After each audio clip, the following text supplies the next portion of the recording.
Police काय करतात, चोरीतला एक आरोपी पकडला तर काय होतं, जुन्या केसेस अनेक राहिलेले असतात, ते जुन्या चोऱ्या पण यांनीच केल्या म्हणून ठोकून देतात. मला अनेक काही चोरीच्या गुन्ह्यातले आरोपी सांगायचे, मी का जज साहेबांसमोर गेलो, साहेब माझ्यावर 5 गुन्हे लावलेत, या 2 मोटरसायकल मी चोरल्यात, बाकीचे 7 मला माहित नाहीत कोणाचे. आणि जज ऐकतो बरं का त्याचं.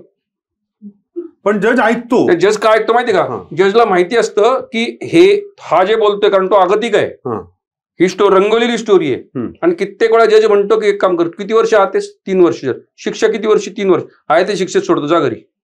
किती वर्ष करणार काय त्याचं, कसं कारण आहे की तो मोटरसायकल तर परत देऊ शकत नाही, कारण मोटरसायकल असते 50,000ची, विकतो 10,000ला.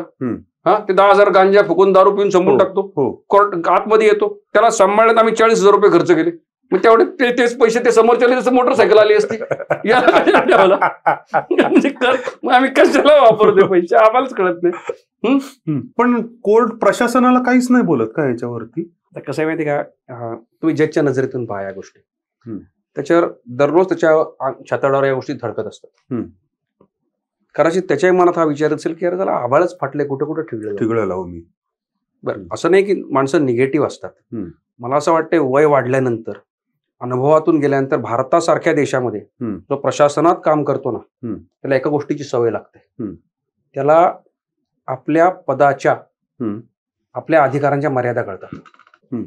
आणि ती मर्यादा ज्युनियर लेवलला असेल तर ती मला मान्य आहे.